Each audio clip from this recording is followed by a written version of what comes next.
అన్న నేను మళ్ళొచ్చినా చాలా అంటే చాలా బాధగా ఉంది. ఎందుకంటే ఇలా బాధపడే రోజు అది. ఒక రైతు బిడ్డ గెలిచిండని నా ఊరు ఘనస్వాగతం పలికి ఎంతో మంది అన్న మీడియా మిత్రులు మీరే చూసిరు ఎంత మంది వచ్చిరో. అసలు నేను ఆడ నిలబడ్డప్పుడు ఇంత మంది నా కోసం వచ్చి నన్ను గెలిపించింది ఇంత మంది అని నేను ఆ సంతోషంలో ఉన్నా. ఆ సంతోషం ఎంతసేపు లేకుండా మీరు వేయాలని అనుకుంటారు. నిజంగా బాధగా ఉంది. ఏడుదామంటే ఇట్లా ఇది మీరు నెగటివ్ చేస్తారని నాకు భయం అవుతుంది. ఎందుకంటే ఒక 60-70 ఛానల్ రావచ్చు, యూట్యూబ్ ఛానల్. ఒక 1000 మంది వచ్చిరు పక్కూరికి వెళ్ళి గాని 2 రాష్ట్రాలకు వెళ్ళి గాని అక్కడ తర్వాత ఆ రాష్ట్రాలకు వెళ్ళి గాని చాలా మంది వచ్చిరు. అంతమంది నా కోసం ఇంత రాత్రి వచ్చిరని ప్రతి ఒక్కరికి ఫోటో ఇచ్చిన. నాకు వీలైనంత మంది అందరికి నేను వీడియో ఇచ్చిన.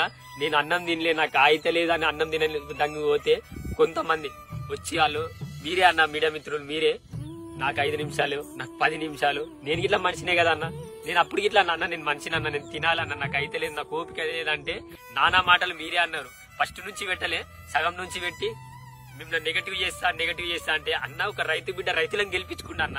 చేసిన తప్పేందా అన్న మీరే చెప్పుర్రి. రైతు బిడ్డ తప్పు చేసిందా? నేను తప్పు చేసింది చెయ్యండి మా వాళ్ళకి తెలుసు. వాళ్ళు నేను తప్పు చేయలే కాబట్టి నన్ను ఇలా గెలిపించుకోరు. పల్లె ప్రశాంత్ ఏందో రైతులకు తెలుసు, జనాలకు తెలుసు. జనాలు చూస్తున్నారు. మీ పక్షాన ఏమన్నా తప్పుగా మాట్లాడుంటే దయచేసి నన్ను క్షమించండి. కానీ పల్లె ప్రశాంత్ అసలు తప్పు చెయ్యడు. మీరు ఆలోచించురన్న నిజంగా.